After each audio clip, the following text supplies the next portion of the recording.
boys? I just wanted to start the video off with me apologizing for being gone for so long. You know, I love y'all boys, so, genuinely, and I wanted to record something special today, something we could watch for a minute. Okay, we got a 30, like half an hour long video. It's by Nick Crowley. He makes some amazing like spooky content, like scary content, and I wanted to react with y'all because I want a raw reaction to something new, not just tomorrow's teaching. I feel like they kind of fell off a little bit, not as funny as it used to be, but you know, it is what it is. But yeah, that's all I really got to say. I apologize for being gone for so long. I'm trying to up some stuff, you know. No excuses, but you know, we're gonna be good, bro. We're gonna be good. Yeah. Anyway, like, comment, and subscribe, man. Like, that's it. Enjoy the video. Let's go.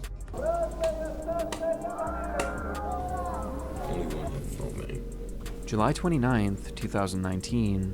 Patrons file into a busy bar in downtown LA for the start of an always entertaining open mic night. You never know what types of performances you'll get on nights like these, or what kind of people will grace the stage with their presence. And on this particular evening, patrons would bear witness to one of the strangest acts they'd likely ever seen, and it was performed by a man named Robert Camus. Where's your funny face? Make a funny face.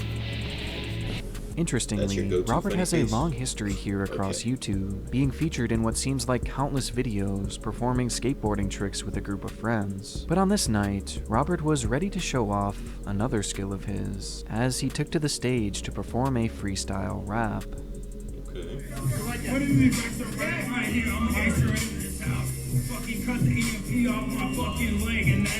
Try!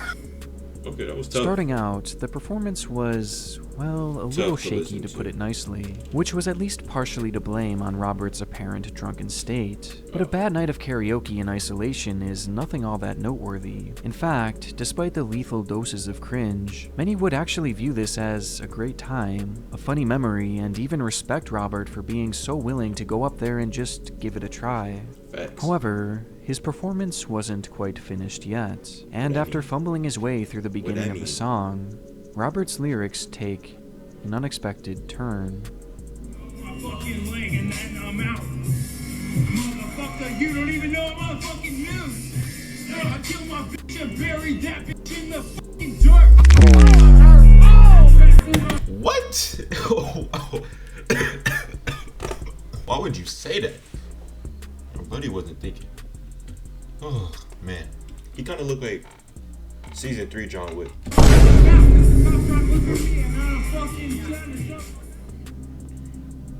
The messy video shows Robert as he raps the line, "I killed my bitch and buried that bitch in the fucking dirt," before muttering that he has to leave because the cops are looking for him.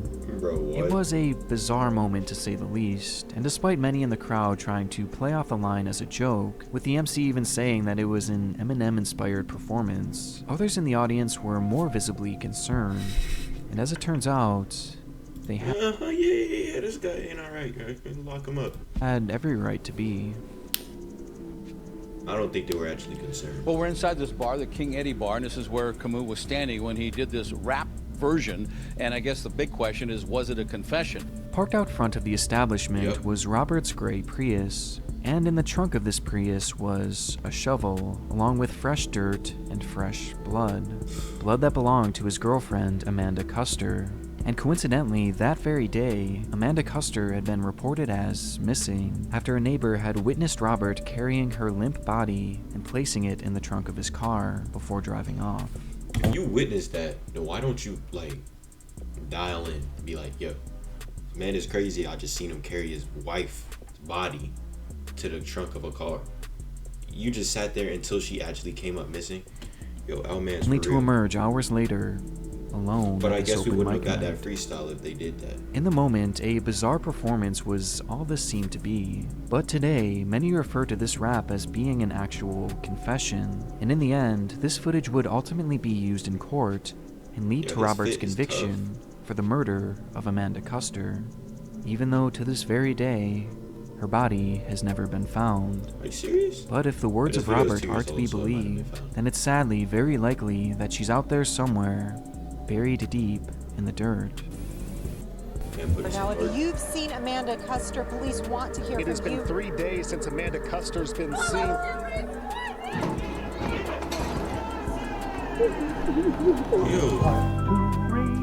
it just switched sides. Yo. That was just the intro. What up? He's tough, bro. He's tough. Nick Crowley is tough. Clap it up.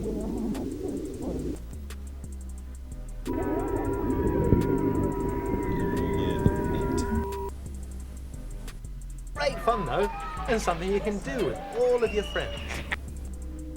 During the summer of 2022 in Karei Yosef, Israel, a popular corporate villa had been rented out by a local marketing agency to host a company event.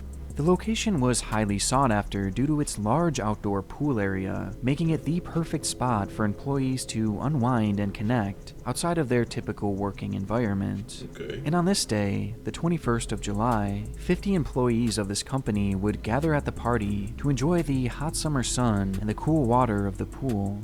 And by all accounts, the party had been going off without a hitch. Until it happened.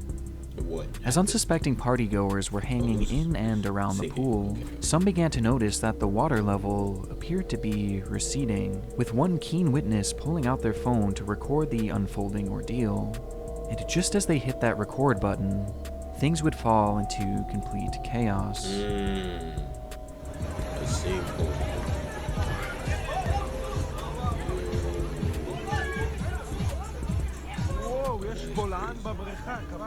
Idiot, why is he getting closer?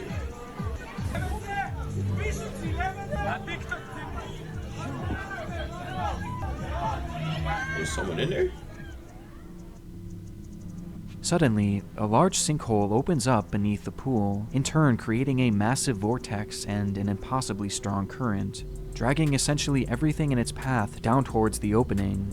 And within mere seconds, the pool, once completely filled with water, had become completely barren, with even the pool floats disappearing beneath the surface of the earth. Yeah, that's crazy. Luckily, at the time there were only about 6 partygoers in the pool, and 3 of them had immediately made their way to safety. But one man could be seen standing dangerously close to the newly formed crater, even slipping and falling to the ground just inches away from being pulled into its opening. Thankfully, he too had managed to make his way to safety, but the 2 others weren't so lucky, as in the moments immediately before this video began, they had been sucked into the depths of the sinkhole. Of the 2, one would be able to quickly pull his way to safety, while the other was nowhere to be found. As rescuers made their way to the scene and attempted to enter the hole, it was discovered that it was far deeper than anyone could have imagined, with later reports showing that the pit was a staggering 43 feet deep, with the entire opening being filled with water. And the missing swimmer, 32-year-old Khalil Kimhi. Are you serious, bro? Yo, he kind of looked like Jimmy Neutron. It would take 4 grueling hours of navigating that claustrophobic grave to finally reach Khalil, who by that point was sadly long gone, having likely already perished by the time rescuers even reached the scene, passing away in what must have been one of the most horrifying ways imaginable. After all was said and done, it was revealed that the owner of the villa had built the pool in an unsafe location, and had done so without a permit, leading to charges of negligent manslaughter. And though this event was no doubt a tragedy, it's easy to see just how much worse this could have been if more people had been in that pool at the time. And what truly haunts me the most about this clip is just how unexpected it was. 1 minute you're enjoying a beautiful swimming pool, and the next, you're trapped 40 feet beneath the earth, drowning, with no chance of survival, all because of a freak phenomenon that is entirely unpredictable. Snow is mechanically pressed 1,800 pounds to the square inch and emerges in 50-pound blocks of dry ice. When placed in liquid, it returns to its original gaseous state. Desert ice is really hot stuff. From one pool party to another, this next clip takes us to Moscow, Russia in February of 2020, where an influencer named Ekaterina Didenko was preparing to celebrate her 29th birthday. Just a few years prior, Ekaterina had graduated from medical school, earning her the title of pharmacist. But rather than going the traditional route and pursuing a career in pharmacy, she instead chose to use her expertise to start a blog focused on creating homemade medicines in order to save her viewers trips to the pharmacy. This type of content is nothing new, and in most cases it's highly controversial, and Ekaterina was no exception to this, with many calling her practices and advice potentially dangerous. This, however, did not stop her from amassing a following of over 1 million people, which was spread out across her Instagram page along with other platforms. And despite her content being controversial in nature, she quickly carved out a legitimate career as an influencer by 2020. And with her birthday approaching on the 28th of February, she wanted to throw the perfect party to show off to all of her followers. Helping plan the night was Ekaterina's husband, Valentin Didenko, who was on board to make the evening as grand as possible.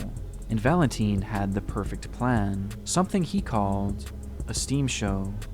Previously, the couple had booked a venue to accommodate all their guests, with one of the most appealing amenities being its swimming pool, and using his limited knowledge of science, along with inspiration from a somewhat viral trend at the time, Valentin thought of a way to turn that ordinary pool room into something extraordinary, by using dry ice to fill the entire room with steam, as dry ice combined with water creates an immediate dense fog, in turn creating his steam show.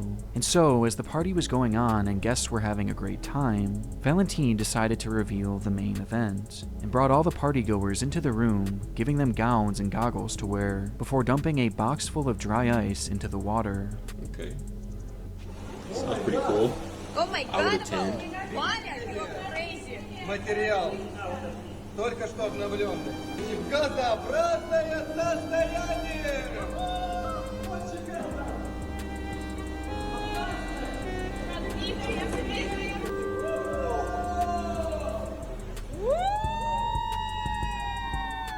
Don't fall in.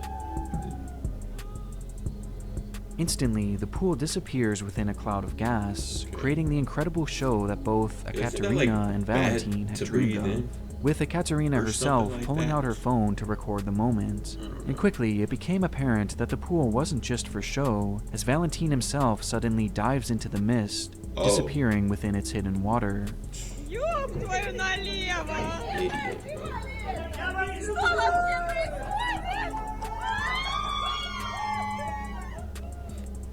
But there was just one problem.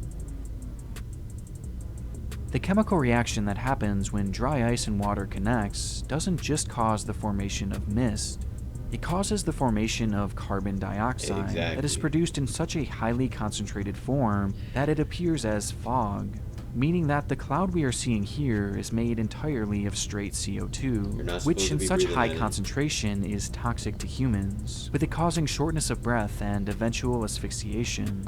And though Ekaterina's recording shows the group having the time of their lives, no one realized that when that dry ice was placed in the pool, it had in turn placed all of their lives in danger. Making matters worse, Valentin wanted the show to be as long-lasting as possible, and in turn ordered the doors to be closed in order to keep that fog inside the small room, meaning that there was very little ventilation to filter out this toxic gas, making the levels of CO2 not just very dangerous, but incredibly deadly. And Valentin had just dove directly into its heart.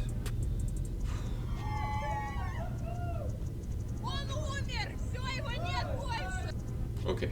He would break the surface just one time after this, and although the crowd cheers him on, believing he's just splashing around and having some fun, at this moment, his lungs were filling with fluid, and he was suffocating to death, as below the water, he was drowning, and on its surface, he was suffocating. Ooh. He was trapped, with the only outcome being death.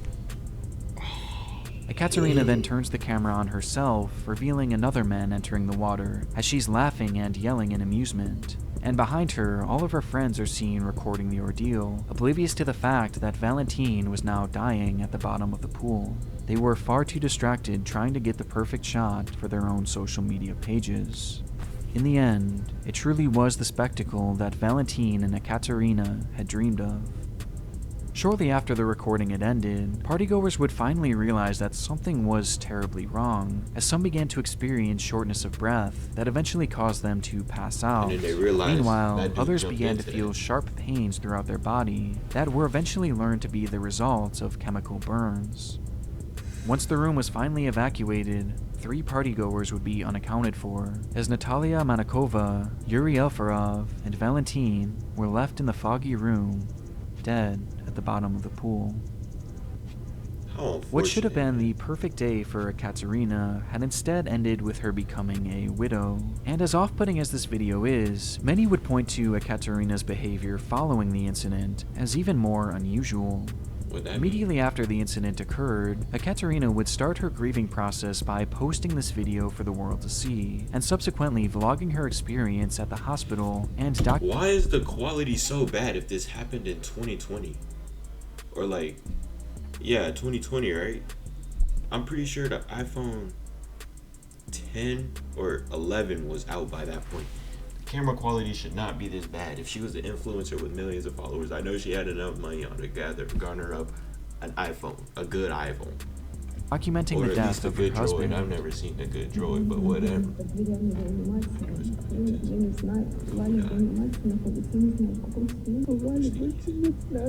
Not with us anymore. Or Natasha or Yuri.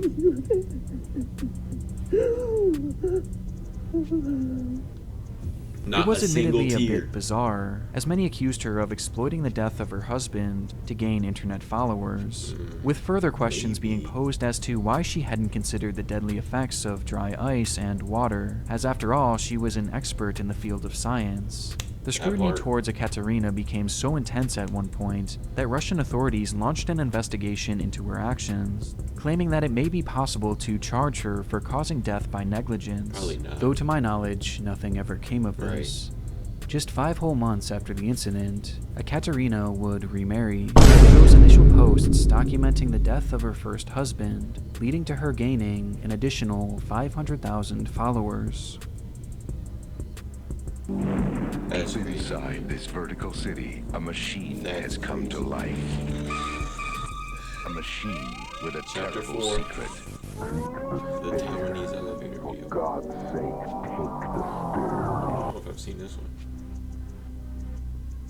It was a quiet January night in the Yuanlin Finance and Economics building, located in western Taiwan. The 16th-floor tower held its fair share of both office spaces and residences, though as the clock reached past midnight... Don't you hate when you like grab the clothes and you drop... I just dropped another one. You drop another one, so you just gotta go back. But it's whatever. We got all the clothes. Yeah, just including y'all into the video. Just letting y'all know what's up. I don't know if I want to fold these yet, to be honest with you, man. I want to finish the video first. How much time I got left on it? I'm like literally halfway through. Y'all think the clothes could wait? The clothes could wait. And they did. With a small child. The man didn't recognize her as a resident, and given that the offices were closed for the night, he stopped her and questioned why she was there. The woman, however, brushed him off in a hurry, stating that they were only there to meet a friend, before entering the elevator and disappearing out of view. According to the man, he felt a bad omen in the air after the encounter, and only grew more concerned as the morning arrived, and the woman had yet to come down and exit the building. So out of curiosity, the manager turned to the building's CCTV footage to determine where the two had gone, only to see this. Oh, disgusting. Disgusting.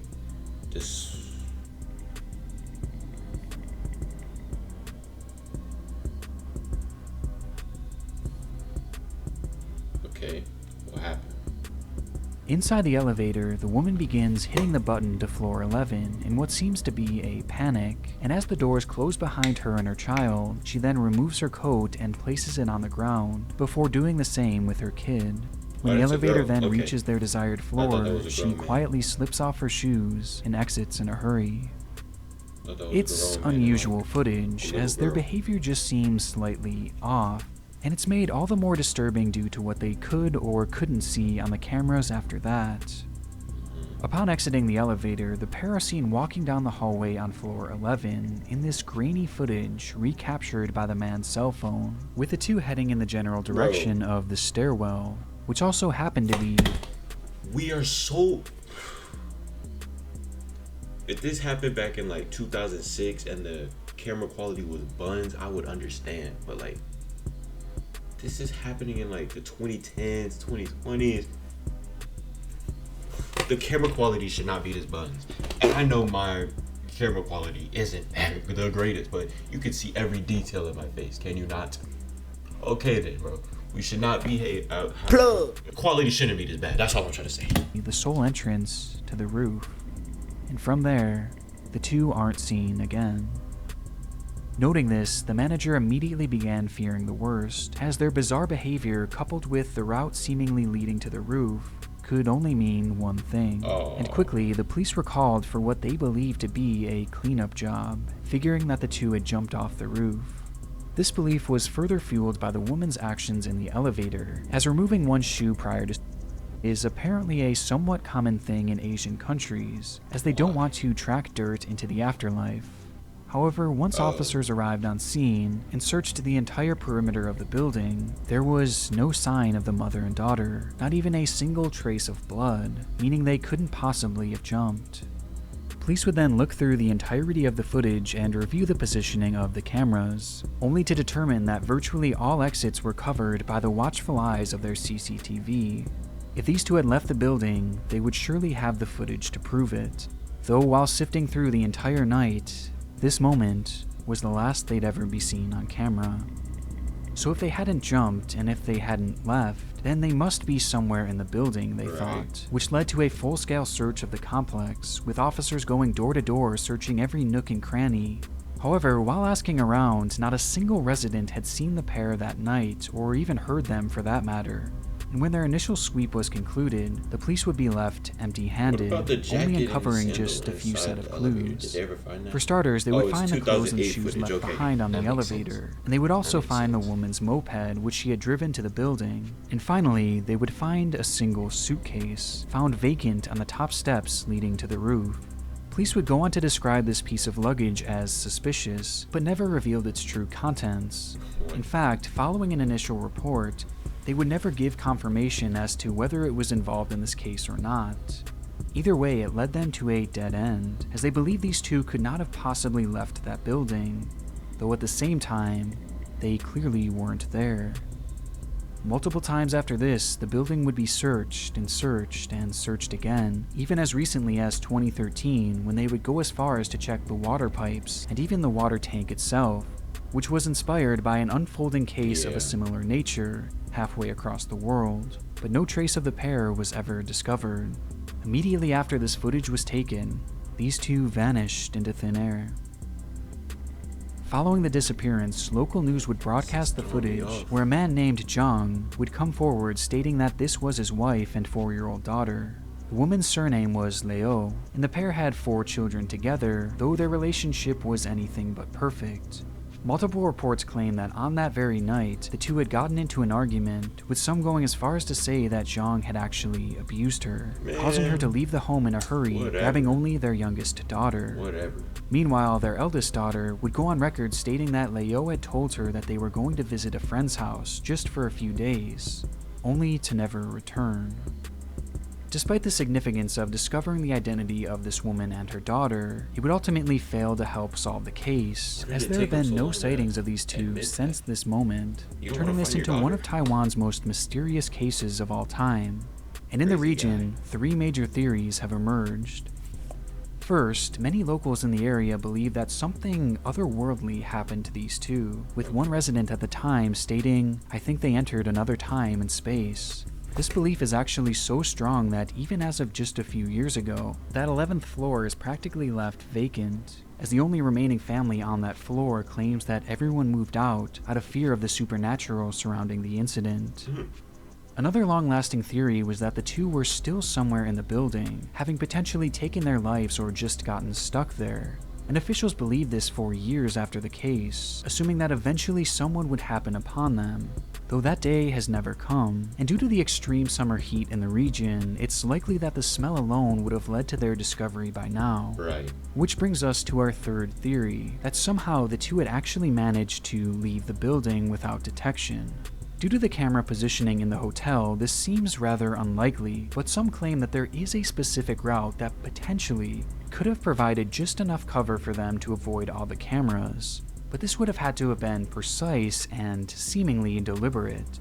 What makes this so strange, though, is that Leo apparently had limited to no knowledge of this building beforehand, begging the question how she could navigate in such an efficient... Bro, I'm not gonna lie. This clip, this elevator one, is throwing me all the way off. I'm kind of paranoid. I swear I'm hearing things outside the room.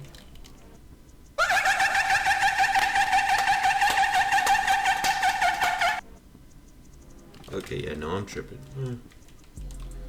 We gotta stop being a baby. Manner, or why she would want to for that matter.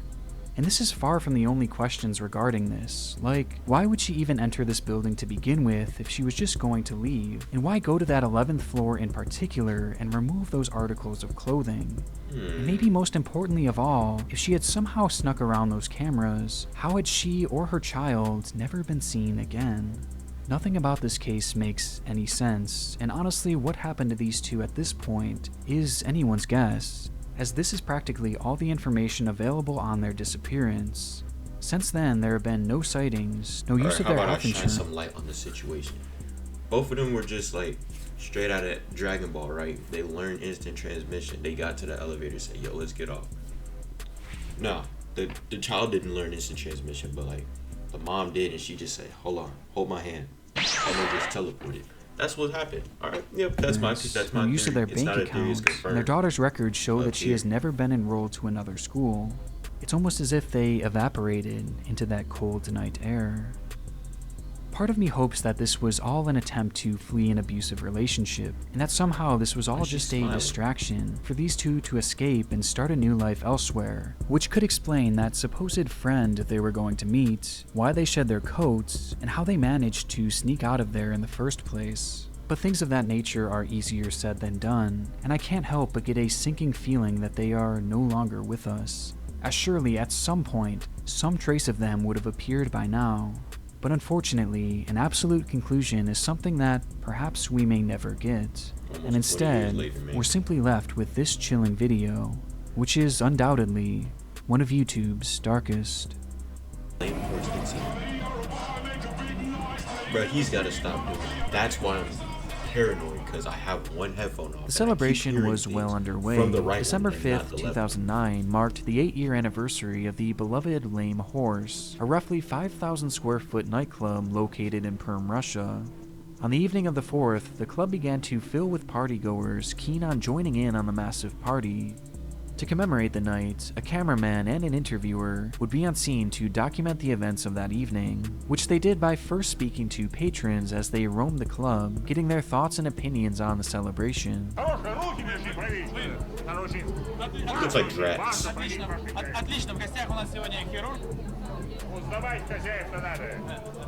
The night all seemed to be in good fun, and it was only just beginning for most, with the party set to go all throughout the night, and as the recording continues, it's clear that the club had big plans to bring in this new year. Oh yeah. Following the interviews, the footage shows us a view of the dance floor, which was occupied by a group of performers who had been hired to energize the crowd and further build the hype of the night. The organizers had even hired an MC for the evening, whose job was to keep the party alive. I'm 18 now, why didn't they invite me? They said 2009, yeah, I was 23. I was still 2 years old. Still 2 years old. By this point, over 300 people had made their way into the building, as the MC continues the show by joking around with two young women, who were clearly guests of the bar, with the cameraman fixing his lens on the three as the crowd watches on in amusement. Yeah, that looks like 4 women, liar. Whatever. But it's at this exact moment that the camera unintentionally catches something far more interesting. Something that could easily be missed, as it seemed so unimportant in the moment. While everyone's eyes are fixed forward at the show before them, this woman, standing on the far right of the camera, barely occupying a sliver of the frame, casually turns her head, only for her eyes to lock onto something behind her, and noticing the woman's bizarre reaction, the cameraman follows her lead and turns the camera in the same direction, revealing this.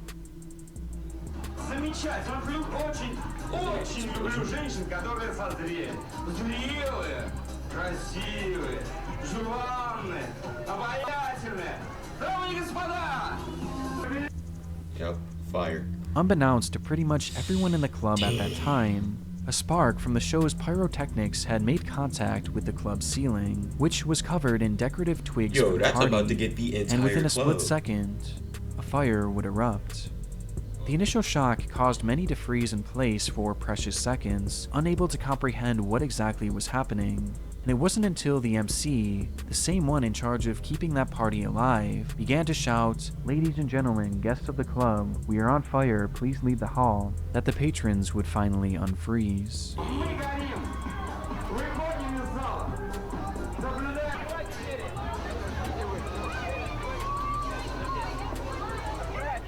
Yo, and they're trying to watch, bro, while other people are trying to escape. Following this That's really announcement, foul. the crowd flew into a panic, desperately making That their guy, way to the him, exit, which is where the first fatal issue arose. The club supposedly had two exits, one through the front door and the other located behind the stage. However, that second exit had no signs indicating where it was, meaning that practically no one in the room knew that it was even there. Because of this, most of the patrons began pushing towards that one main exit. Upon making his way into the hallway, the cameraman reveals the exit and, in turn, another devastating issue. Oh. In order to control the crowd going into the venue, I mean, if I was there, on God, I would have. I promise you, I would have just started gaining like Superman strength randomly out of nowhere. Started boom, boom, boom, like Hulk smashing the walls, bro. The walls, the windows, anything. Cause you know, like in that moment, I probably wouldn't be on some. Nah, I gotta get out with everybody else.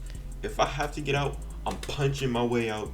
That and anything I see, I gotta get through. I gotta get through. venue earlier that night, one of the two doors at the front entrance was locked, meaning that this small opening was the only means of escape for the 300 plus people trapped inside. And to make matters worse, by this point, the entire venue was now shrouded in smoke.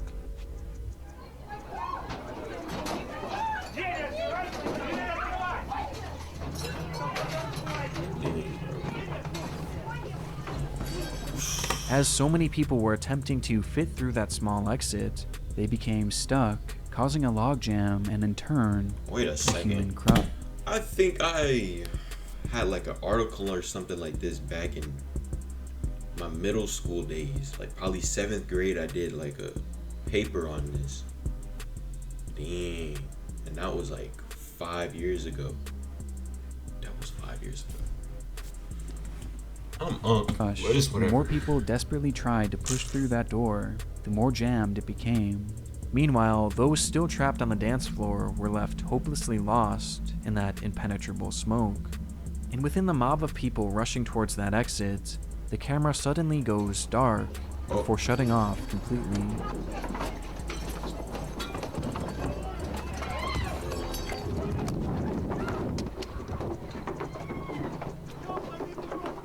No pixels at all, man. Nope. Somehow, the cameraman, along with multiple others, yeah, were he able survived. to squeeze their way out of the exit, as evident when the camera begins to record sometime later, this time in the middle of the road, revealing hints of the havoc that was occurring both inside and outside of the club. But tragically, this is where one last fatal factor was added to the equation, which was highlighted by a quote from a survivor and one of the very first people to escape the club. "After I got out, there were no firemen or emergency services for about 20 minutes. Nobody at all. There were only 2 ambulances altogether. They managed to take 6 or 7 men and left. No more ambulance cars arrived, at least I saw none. Firemen had pulled out a number of people by then. Half clothed, they were simply laid out on the cold asphalt. Nobody cared for them. People were lying on the ground for about an hour and a half, definitely for no less than an hour. It could be that many of them died because of this, because of the cold. It was 16. I mean, it is New Year's and like everybody's trying to be inside and whatnot, but I feel like this probably started like something where people were like, nah, we can't just have New Year's, everybody just chilling and relaxing. It's always one thing that makes something happen. 15 degrees below zero outdoors. In what has since been heavily criticized, and rightfully so, the emergency response team only fueled the intensity of this disaster, as many of those trapped inside were left to their own devices, and those who were rescued were laid out on the street with severe injuries, and most of their clothes burned off, forced to lie there unable to move for over an hour in the freezing cold. It's unknown how many deaths were caused by this alone, but if these first-hand accounts are to be believed, it's likely that many were. Not only had the venue itself failed these victims, but the emergency response team had as well. Ultimately, 101 people would die on the scene that day, and an additional 55 perished later in the hospital, with the catastrophe amassing a death toll of 156 total people, making it the deadliest fire in Russia since the fall of the Soviet Union. I thought this was in New York. The footage from that night, taken before, during, and after the event, truly account for some of the most disturbing on the site. But two moments in particular have always stuck in my mind, the first being that initial stunned reaction from the lady just off screen, as she had noticed what was transpiring before anyone else, and the other being that first reveal of the small fire on the ceiling that would so quickly and so savagely engulf the entire building and claim the lives of so many. It's unfortunate, man. I wanted to briefly mention... No. Well, yeah, go support Nick Crowley, guys. He's a goated YouTuber, to be honest. But no, man, it's unfortunate, man. Like, my heart to everybody that passed and everybody that was, like, caught up in something stupid right here. Something lame, man. That's unfortunate. But yeah, y'all boys, that's the end of the video. If you liked it, please comment, like, and subscribe, bro. So tell me what your favorite part of the video was, or which segment was the best part, because I'm really trying to improve, you know? I'm trying to improve the schedule, I'm trying to improve the uploads and all of that. Anyway, I love y'all. Peace out, man. We gonna be okay.